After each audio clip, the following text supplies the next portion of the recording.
Recognize the ranking member of the full committee, Mr. Huffman, for his question. Thank you, Mr. Chairman. Chief, I just want to follow up on the questions about the Border Patrol detentions in an active firefighting zone. I've read reports that 44 crew were interrogated, a couple were detained.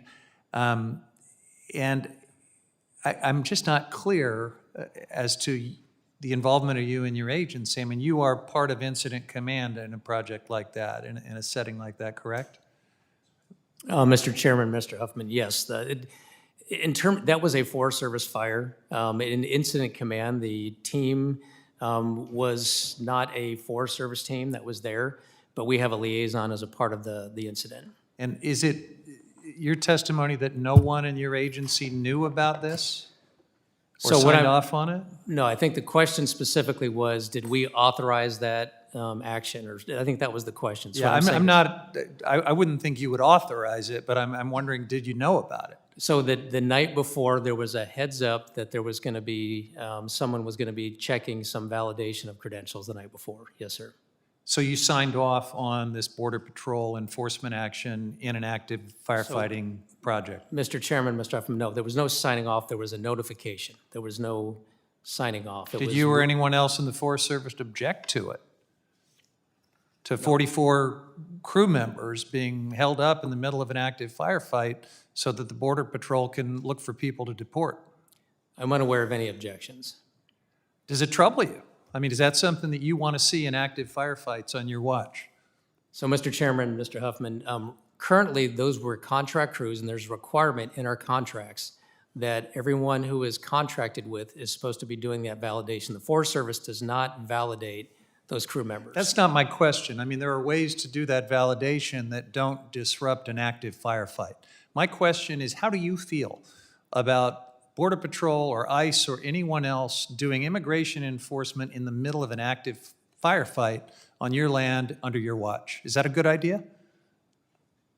Mr. Chairman, Mr. Huffman, what I can tell you is that the responsibility for that action is a border security issue.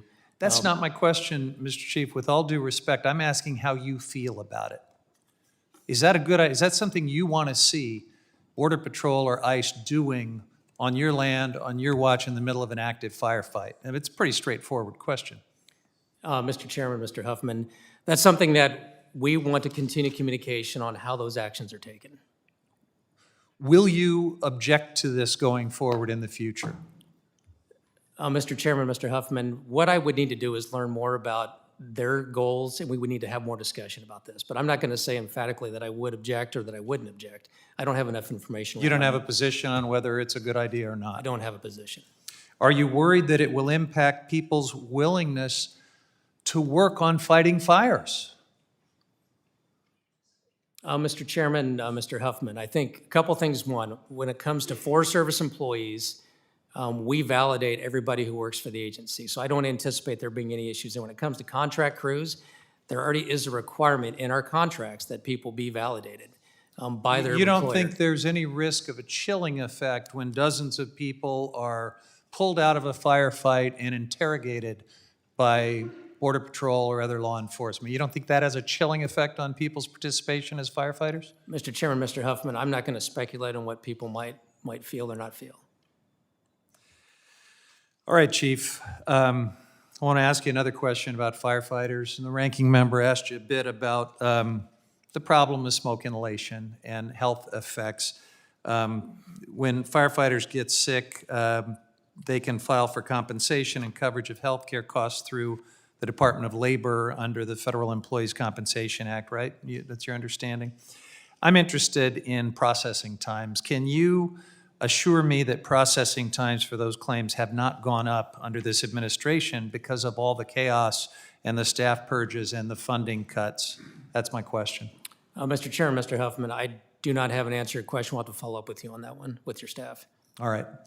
I will look forward to that. We talked about the New York Times piece. Chief, do you feel like the Forest Service is doing everything that it can and should do to make the safety risk of smoke inhalation known to firefighters? It seems to me, we can quibble about who was interviewed in the Times piece and who wasn't, but it does speak to kind of a broader culture of safety risk among firefighters that it seems to me agencies like yours ought to try to change. Do you feel like you've done everything you can or should do, or is there more work to do?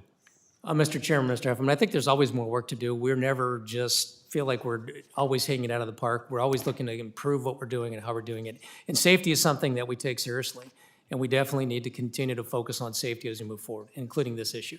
All right, one last question, Chief. Last year, the Forest Service we talked about treatment, fuels reduction. Last year, they treated 4.2 million acres. How many acres has your agency completed so far this year? Mr. Chairman, Mr. Huffman, I think so far to date, it's 2.24 million acres. All right, thank you. Yield back. Gentlemen,